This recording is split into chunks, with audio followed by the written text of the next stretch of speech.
Assalamualaikum warahmatullahi wabarakatuh. Halo teman-teman, balik lagi nih di channel gua Raffi Saka. Pada kesempatan kali ini kita bakalan membahas lagi alur sebuah cerita yang berjudul Damar Penjaga Tersembunyi. Oke, sebelum lanjut, kita ingatkan kembali bagi kalian yang suka dengan video seperti ini, bagi kalian yang baru bergabung di channel ini, jangan lupa tekan like, terus kalian subscribe, terus aktifkan lagi lonceng notifikasinya agar kalian tidak ketinggalan jika channel ini upload video terbaru.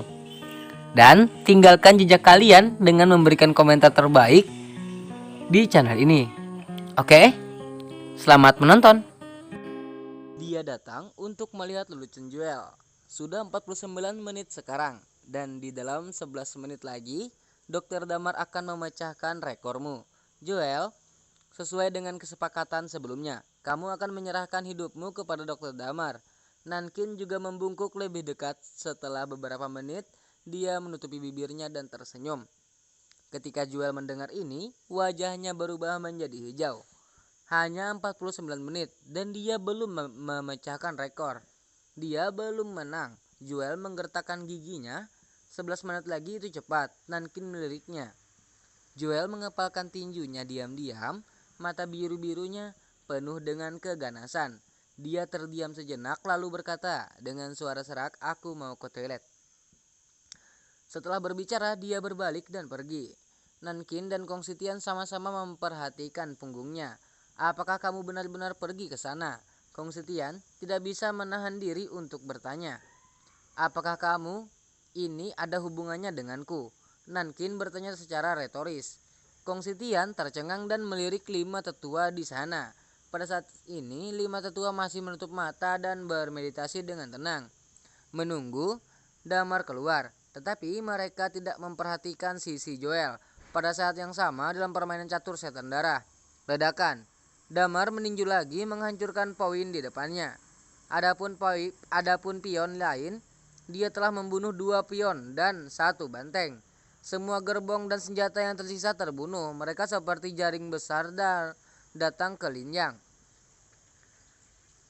Kesempatan bagus. Damar mengambil kesempatan itu dan segera bergegas melintasi Sungai Chu dan Alam Han menuju Sogi di tengah dan belakang.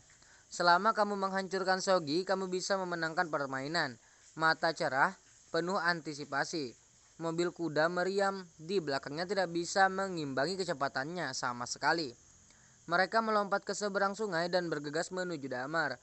Damar mendorong kecepatan hingga batasnya dan tidak memberi mereka kesempatan untuk bereaksi. Tapi pada saat ini, tiba-tiba ledakan. 2 suara retak aneh terdengar. Damar terkejut tetapi melihat 2 anteng gajah ditembak bersama untuk menekan Damar. Mereka melompat langsung ke udara dengan ketinggian hampir 10 meter dan kemudian jatuh dari langit. Seperti gunung Tai menekan bagian atas menutupi Damar. "Jika kamu terkena elang gajah ini, kamu akan hancur berkeping-keping." Wajah Damar membeku dan dia segera mundur. Tetapi pada saat mundur, dua pedang batu lagi datang untuk membunuh. "Ya, bagaimana kamu bisa melakukannya? Mengapa Siang dan Shi tidak bergerak dengan sesuai dengan gerakan step mereka, tetapi bergerak seperti mereka sendiri yang tidak dikendalikan oleh lokasi?" Damar ketakutan, tetapi dia tidak punya waktu untuk memikirkan masalah ini. Jadi dia buru-buru mundur, tetapi pada saat ini bagaimana dia bisa mundur? Kereta dan senjata di belakang sudah ditekan. Damar hampir tidak punya pilihan selain bergulung ke samping. Ketika dia bangun, ada 2 bekas pedang yang dalam di dada dan perutnya yang sangat menakutkan. Darah menyembur keluar. Tapi Damar tidak peduli dengan luka di dadanya. Dia mencengkram lukanya dan melangkah mundur. Dan saat dia mundur, bidak catur itu menekan semuanya. Seperti ribuan tentara berkerut. Damar sedikit terengah-engah pada saat ini. Dia sepertinya telah memaksakan dirinya ke jalan buntu. Tidak bisa menyelesaikan lagi, hanya bisa menonton dalam diam. Damar menarik napas dalam-dalam. Dalam situasi saat ini, siapapun akan menyerah tanpa ragu-ragu. Bagaimanapun, hidup adalah hal yang paling penting. Jika kamu harus bertarung, apakah kamu takut harus dibagi dengan tidak catur ini?" Namun, mata Damar tiba-tiba menjadi dingin dan matanya tiba-tiba beralih ke Sogi di balik potongan-potongan ini. Dia masih tidak mau menyerah. Pada saat ini Sogi berdiri sendiri di belakang semua bidak. Ini saatnya. Damar merenung di dalam hatinya, tiba-tiba dia bergegas melintasi Sungai Chu dan Duniahan dan datang ke posisi sendiri, tetapi langsung melewati kereta, kuda, dan meriam di sisi lain, melompati sungai lagi dan bergegas menuju Sogi. Pada saat ini seluruh tubuh Damar runtuh dengan aura pembunuh. Kekuatannya didorong hingga batasnya, dan saat tangannya terangkat, dia mengepalkan jarinya dan membunuh semua bidak catur. Ini saatnya. 1. Pukulan atur dunia. Pukulan ini adalah pukulan percaya diri Damar yang ini mungkin sangat berisiko, tetapi itu tidak masalah. Selama dia tidak mati, dia bisa berdiri lagi dengan jarum perak dan pil obat di mulutnya. Pada saat ini ia memiliki 3 pil obat di mulutnya, yang semuanya adalah pil penopang hidup terbaik yang telah disempurnakannya, yang dapat melindungi jantung, menembus pembuluh darah, dan bahkan memperkuat organ dalam. Tidak peduli berapa banyak luka yang kamu miliki saat ini, serangan mendadak Damar membuat semua bidak tidak bisa bereaksi tepat waktu. Lagi pula mereka hanya beberapa organ, bukan manusia. Semua reaksi berasal dari dorongan diri organ. Ada batasnya, bagaimana bisa sama dengan manusia? Segera Damar mendekati Sogi, tapi bagaimana Sogi bisa menjadi mekanisme biasa? Datang. Saya melihat patung yang mengenakan baju besi dengan 2 bendera gigi naga biru tertancap di belakangnya seperti robot. Langsung menarik pedang ganda di pinggangnya dan menikamnya dengan keras ke arah Damar. Mata Damar mengerikan dan dia meninju ke depan untuk membunuh, tidak menghindar atau menghindar. Dia percaya bahwa kedua pedang ini tidak dapat membunuhnya. Engah. Meskipun kedua pedang itu terbuat dari batu, mereka sangat tajam dan menembus langsung ke dada Damar dan perut Damar. Damar menghindari titik kunci hatinya dengan sedikit goyangan di dahinya. Ledakan. Setelah dari kepala Sogi hancur berkeping-keping, fungsinya sangat berkurang, dan ronde serangan berikutnya yang baru saja terakumulasi memiliki jeda singkat. Damar sangat gembira dan segera melemparkan tinjunya dan langsung menghancurkan Sogi. Tapi saat tinjunya hendak mengenai Sogi, suara mendesing. Sosok gila tiba-tiba menyapu sisi pembunuhnya. Siap seperti banteng. Apa? Damar menarik napas dalam-dalam dan menoleh dengan tajam. Ini Joel. Bagaimana dia datang? Damar tidak berani lalai. Dia diam-diam menggertakkan giginya dan membanting tinjunya ke belakang untuk menghindari serangan Joel. Tetapi dengan kesempatan yang baik ini, semua kereta dan kereta di sana mendekat. Damar tidak memiliki kesempatan dan seluruh papan catur sekali lagi bersinar terang. Semua posisi retak dan sejumlah besar kereta dan kereta dinaikkan. Dan di sekejap mata seluruh papan catur langsung dipenuhi dengan potongan yang tak terhitung jumlahnya. Tidak bagus.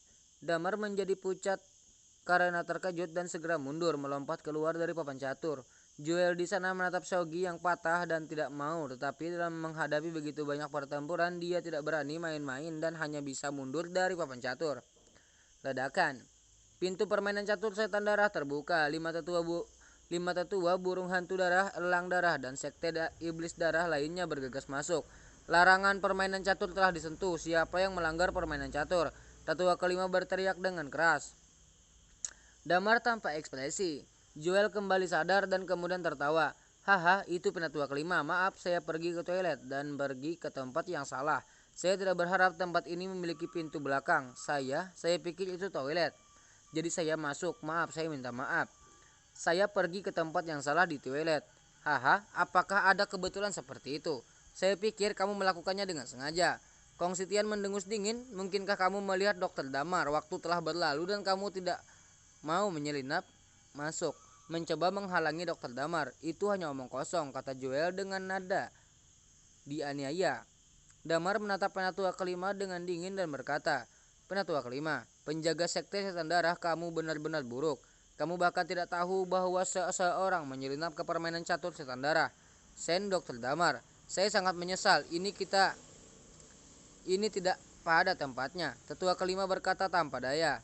Ia juga tidak menyangka akan terjadi hal seperti itu. Lalu bagaimana menangani masalah ini?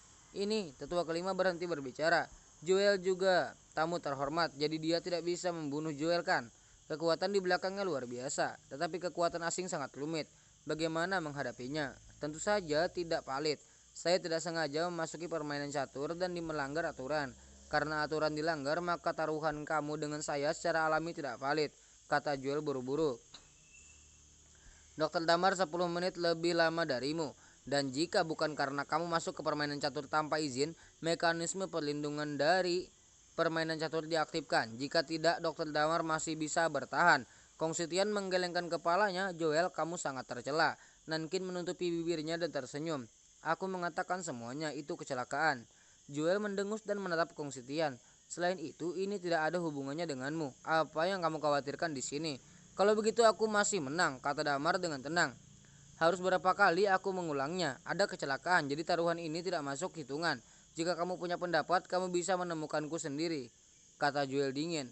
Kata-kata ini jatuh ke tanah dan banyak orang memarahi tanpa malu-malu. Damar terluka saat ini, bagaimana dia bisa melawan Joel? Joel, jika kamu ingin default pada hutangmu, itu urusanmu. Kami tidak dapat melakukan hal seperti itu, yang akan mempermalukan reputasi dan merusak reputasi keluarga. Nankin tersenyum dan mengeluarkan secara langsung dan murah hati dan menyerahkannya ke Damar. Damar tidak sopan dan mengambilnya secara langsung. Dokter Spiritual Lin, pedang ini memiliki makan yang luar biasa. Saya harap dokter akan memperlakukannya dengan baik, kata Kong Sitian. Matanya menunjukkan keengganan yang dalam. Jika yang mulia ingin menembus pedang ini, kamu dapat menukarnya dengan saya dengan barang yang setara. Saya tidak pandai menggunakan pedang, kata Damar.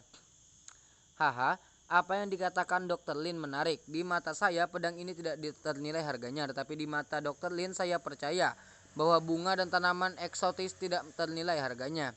Oke, saya akan memilikinya yang luar biasa suatu hari nanti. Eksotis, bunga dan tumbuhan.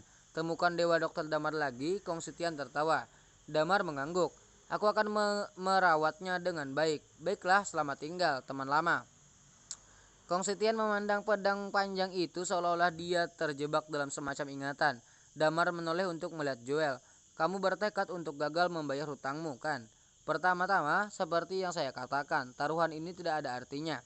Dan kedua, bahkan jika saya gagal, apa yang bisa kamu lakukan? Joel menyipitkan matanya dan mendengus.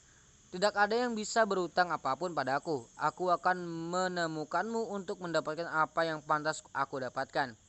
Damar berkata dengan wajah kosong. Berbalik, berjalan keluar dari permainan setan darah. Hehe, oke, aku akan menunggumu, nak, kata Joel. Dengan sudut mulutnya naik, penatua kelima juga peduli. Keluhan di antara mereka, sekte setan darah tidak akan mengganggu. Selama itu tidak mempengaruhi tindakan mereka. Oke semuanya, kalian semua lulus ujian. Maka tugas mengambil genoderma darah untuk sekte setan darah saya dapat diserahkan kepada kamu dengan percaya diri. Tetapi semua orang lelah hari ini, jadi silahkan istirahat dulu dan tunggu besok pagi. Semuanya, penatua kelima tersenyum dan berkata kepada orang-orang di sampingnya, cepat, atur kamar untuk tamu-tamu terhormat. Ya, penatua kelima, kami pergi. Penatua kelima juga siap untuk pergi dari sini.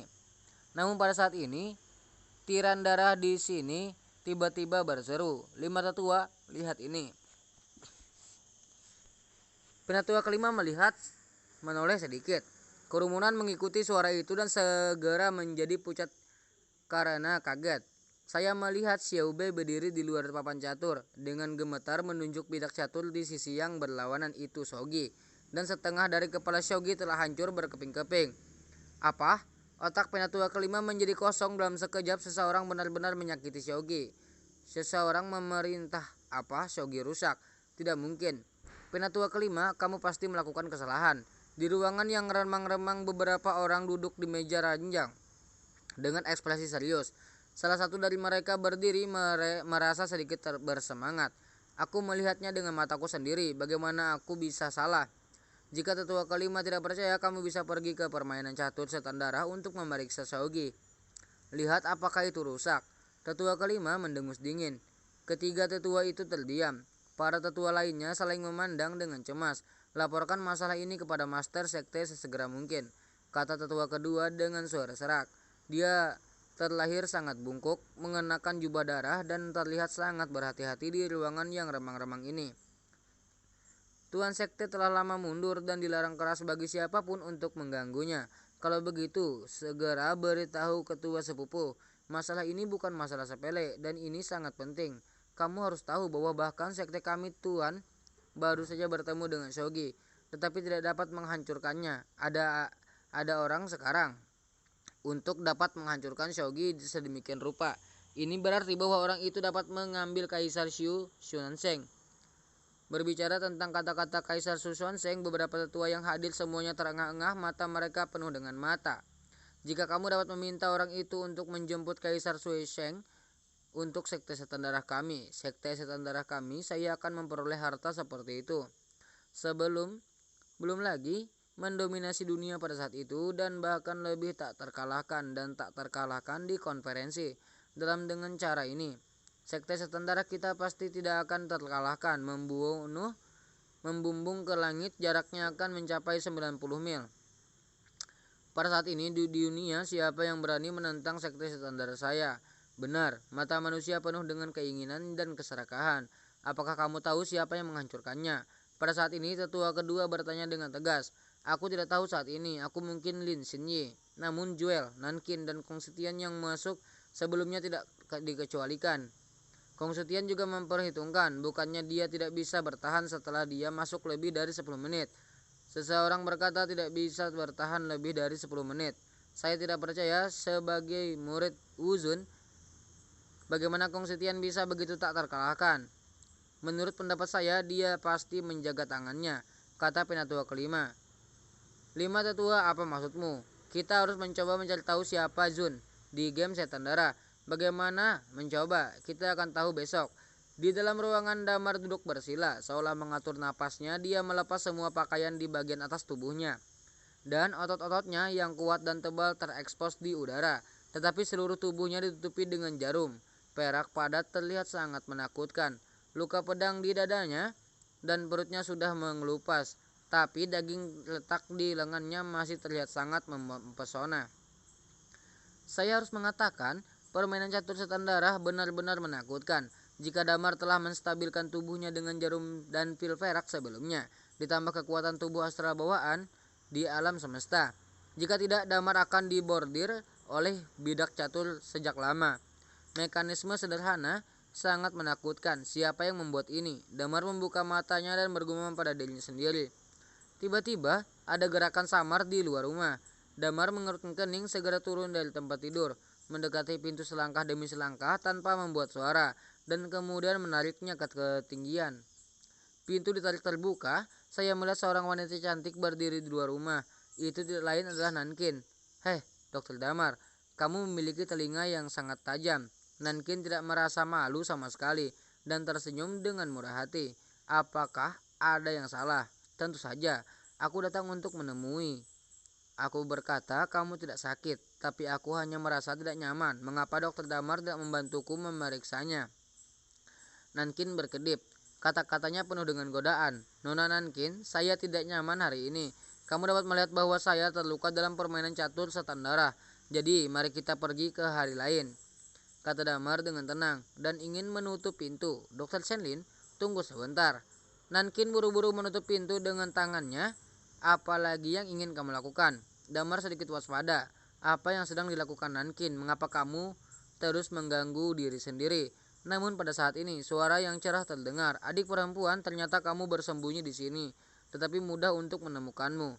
Suara itu jatuh ke tanah. Wah, saudara. Suara udara pecah bergoyang, dan kemudian sesosok bergegas menuju ini dengan gila. Wajah Damar sedikit berubah, dia segera mengerti sesuatu dan buru-buru menutup pintu. Namun Nankin tiba-tiba mengerahkan kekuatannya dan dengan tubuh mungilnya dia langsung menggendor ke garis pantai. Tidak baik. Damar tidak berani ragu dan segera membuka pintu untuk keluar. Tapi saat dia membuka pintu, sosok itu sudah berdiri di depannya, seorang pria pucat dengan mata cekung. Ekspresi pria itu sangat tegas. Dia mengenakan gaun panjang abu-abu putih, mengenakan gaya kuno dengan lintion batu giok di pinggangnya. Dia menatap Damar yang telanjang di dadanya, dan pada saat dan Nankin yang sudah duduk di tempat tidur di belakangnya dan mendengus dingin dan dengan mata membunuh di matanya. "Adik perempuan, kamu bersembunyi di sini, jadi kamu bertemu kekasihmu." "Kekasih?" Damar tampak muram. Dia sudah memperhatikan bahwa alasan mengapa Nankin mengganggunya adalah menggunakan dirinya sebagai penembak. Dia sudah lama tahu bahwa pria ini akan datang kepadanya. Jadi dia datang ke kamar ingin menggunakan Damar untuk menyelesaikan masalah ini untuknya. Tampaknya sikap baik Nankin sebelumnya juga akan membuka jalan untuk masalah ini. Meskipun Damar sangat berhati-hati, dia tetap mengikuti jalan Nankin. "Aku tidak tahu adik perempuanmu. Aku tidak bersalah padanya," Damar berkata dengan suara serak. "Apakah kamu pikir aku akan percaya ini?"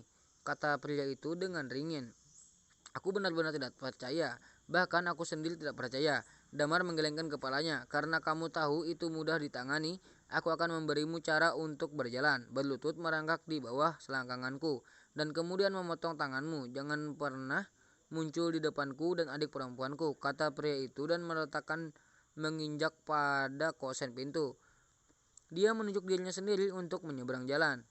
"Kakak, kamu terlalu kuat. Mengapa kamu memperlakukan kekasihku seperti ini?" Tanpa menunggu Damar berbicara, Nankin memimpin dan berlari untuk melindungi Damar.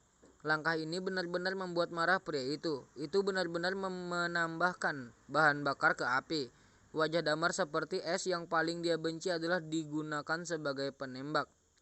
"Pak, saya dan adik perempuan saya tidak bersalah. Dia sengaja datang kepada saya, tujuannya untuk membuat saya salah paham dengan Anda. Saya sedang menyembuhkan di sini, dan adik perempuan kamu tiba-tiba datang kepada saya. Saya hanya ingin kamu berkonflik dengan saya, Brian. Saya harap kamu dapat membawa adik perempuan kamu segera. Jika kamu memiliki sesuatu untuk dilakukan, silahkan keluar dari dan beritahu saya. Saya akan beristirahat." Damar mengenakan pakaiannya dan berkata dengan dingin, "Benarkah? Mungkin kamu benar. Adik perempuanku selalu aneh, tetapi nada kata-katamu membuatku sangat tidak nyaman. Jadi kamu harus mengebor di bawah selangkanganku ini." Pria itu berkata kosong. Damar mendengar suara itu dan matanya dipenuhi dengan gelombang ganas. Dia tidak menjelaskan lagi, tetapi hanya meludahkan kata dingin, "Pergi." Pria itu sangat marah. "Kamu bajingan mencari kematian." Setelah dia selesai berbicara, dia mengangkat telapak tangannya dan menamparnya dengan keras ke Damar. Panggilan. Angin falam meledak, kekuatan telapak tangan menghancurkan yang kering dan menarik busuk. "Kakak senior, jangan!" teriak Nankin. Tetapi pada saat ini dia tidak lagi melindungi Damar. Damar juga sangat marah dan memukulnya dengan pukulan backhand. Ledakan. Kedua telapak tangan bertabrakan dan kekuatan meledak dan meledak.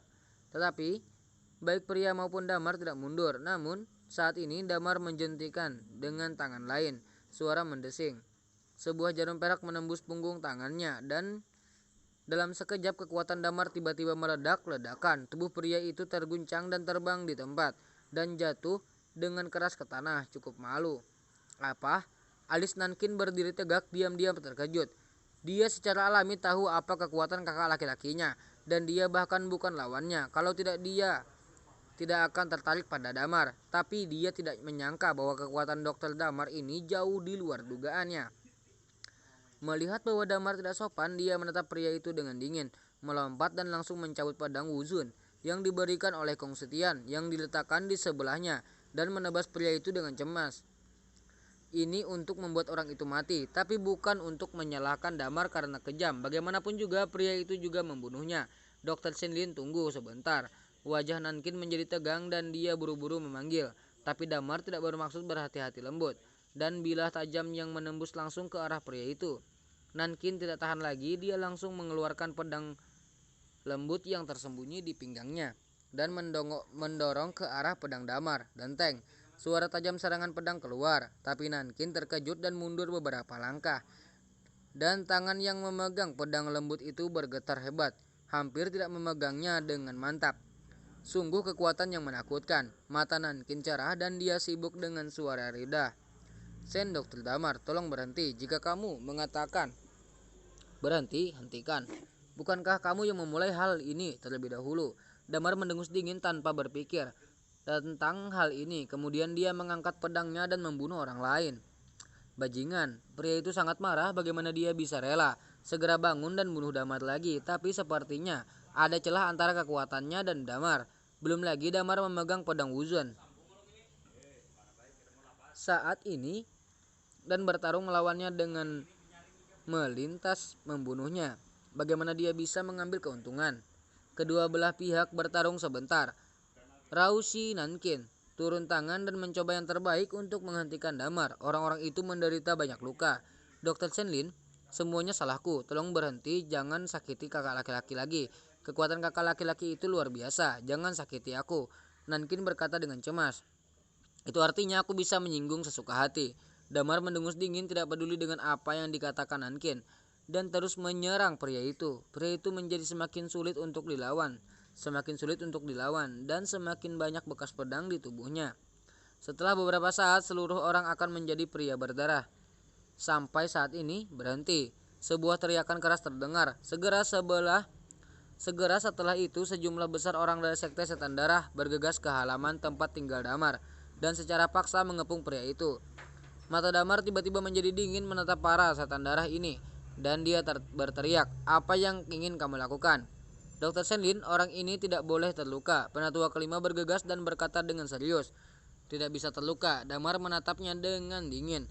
"Lalu bagaimana dia bisa menyakitiku?" Penatua kelima adalah orang yang cerdas. Bagaimana mungkin dia tidak melihat situasi ini? Matanya menyapu seluruh tubuh Nankin untuk sementara waktu, lalu melirik pria itu lagi. Hatinya marah, tetapi dia tidak menyala. Jadi dia hanya bisa mengatakan dengan cara menyenangkan, "Dr. Shenlin, ini milik Pangeran Qin. Keponakan namanya Yuan Shen. Dia masih muda. Saya bodoh dan impulsif. Saya telah menyinggung Dr. Damar dan saya harap Tuan Lin memiliki banyak dari mereka. Maafkan Yuan Shen." Pangeran Qin tidak pernah mendengarnya. Apakah kebaikannya penting bagiku? Damar menoleh Nankin. "Kamu memperlakukan sebagai seorang Spiderman, menyebabkan saudaramu dan aku berkumpul. Oleh karena itu, kamu harus menanggung konsekuensinya." "Dr. Damar, tolong maafkan saya." Nankin tampak tidak mau, tetapi masih menundukkan kepalanya dan berkata, "Meminta maaf tidak ada gunanya. Jika aku tidak cukup kuat, seharusnya aku akan terbaring di tanah sekarang kan? Jika demikian, mengapa aku harus sopan padamu?" Setelah berbicara, Damar mengangkat pedangnya dan berjalan menuju Yuan Shen. "Dr. Damar," tetua kelima berteriak dengan cemas, "mulai sekarang siapa yang akan menghentikanku? Siapa yang akan aku bunuh?" "5 tetua, bahkan orang sekte iblis darahmu." Damar berkata dengan keras. Para setan darah semuanya berubah warna. Otak Nankin mendengung dan menjadi kosong. Apakah dia pernah berpikir semuanya akan menjadi seperti ini? Bagaimana mungkin dia pernah berpikir bahwa Dr. Damar begitu kejam, sehingga dia bahkan berani menyangkal wajah sekte setan darah? Terlalu gila. Apakah dia bertindak tanpa mempertimbangkan konsekuensinya? Damar berjalan selangkah demi selangkah. Penatua kelima dan yang lainnya berada di bawah tekanan besar. Nankin kewalahan. Adapun Yuan Shen yang dikelilingi oleh para setan darah, baru pada saat ini dia menyadari keseriusan situasi. Tubuhnya bergetar sedikit gemetar, dan energi impulsif di hatinya menghilang tanpa jejak. Melihat Damar yang memiliki aura menakutkan dan niat membunuh, hanya ada satu pikiran di kepalanya, "Keluar dari sini sekarang. Adik perempuan, lindungi aku agar tidak pergi." Yuan Shen menggertakkan giginya, berdiri dan minum dengan suara rendah. Tapi saat ini dia hendak pergi. Damar sudah pindah, desir. Sejumlah besar jarum perak terbang, seperti bintang jatuh mengenai sisi. Ekspresi tetua kelima berubah seketika dan dia buru-buru menghindar. Namun dia menghindarinya, tetapi murid setan darah dan Yuan Shen di belakangnya tidak dapat menghindarinya. Dan langkah ditusuk oleh jarum perak dan mereka semua membeku di tempat, tidak dapat bergerak. Jarum perak menyegel titik akupuntur. Wajah penatua kelima berubah. Nankin bergegas mendekat dan ingin mencabut jarum perak di tubuh Yuan Shen. Tetapi ketua kelima buru-buru berteriak berhenti. Nankin terkejut. "Jarum Lin Shenyi, bagaimana kamu bisa mencabutnya secara acak? Jika tidak, itu pasti akan menyebabkan kerusakan sekunder yang dapat diubah." "Aku khawatir itu akan menyelamatkan nyawa Yuan Shen," tetua kelima berteriak. Nankin mendengar suara itu, wajahnya memucat dan mengangguk dalam diam. Dia juga bingung dengan situasinya. Memang orang di depannya adalah Dr. Damar terkenal, bagaimana mungkin jarumnya diambil sesuka hati oleh orang lain? "Dr. Shenlin, apakah kamu benar-benar bersedia membunuh kakak laki-laki saya? Jika demikian, saya bersedia menukar hidup saya dengan nyawa kakak laki-laki saya. Bunuh dulu saya." Nankin tahu bahwa metode apapun tidak berguna sekarang, dan satu-satunya solusi adalah meminta belas kasihan Lin Shenyi. Apakah kamu pikir aku tidak berani membunuhmu? Damar bersenandung dan mengangkat pedangnya. Wajah Nankin berubah seketika, dia ingin melawan tetapi menyerah. Dia tidak bisa menghentikan pedang darah. Jadi mengapa membuang energinya? Semua orang terkejut dengan tindakan Nankin. Nankin sebenarnya bulat dan dalam, bersedia untuk memblokir pedang dengan tubuhnya. Untuk apa ini? Bukankah Nankin sangat jijik dengan laki-lakinya? Namun, tepat ketika orang bingung, suara piano yang renyah dan menyenangkan tiba-tiba terdengar di langit-langit. Kemudian gelombang udara menghantam langsung ke pedang tajam yang telah ditebang Damar. Pedang Damar bergetar sedikit dan anak buahnya menarik ke udara, lalu menarik kembali pedangnya dan melangkah mundur. Ini Pangeran Qin. Seseorang segera mengenali misteri suara piano dan segera berseru. Saya melihat bayangan putih lewat di udara seperti celah di langit. Kemudian, di bebatuan di belakang kerumunan seseorang berdiri pada waktu yang tak diketahui. Pria itu memegang pedang di satu tangan dan piano di tangan lainnya, dan menatap semua orang dengan acuh tak acuh. Mata yang tak terhitung jumlahnya segera bertemu padanya. Itu adalah pria yang ramping dan tampan. Dia sangat halus dengan kecantikan feminim yang sangat menarik perhatian. Tetapi ada orang seperti Dr. Damar yang terlihat seperti dewa. Orang ini tampan, tetapi itu tidak cukup untuk dilihat. Paman, Yuan Shen sangat gembira dan buru-buru berteriak.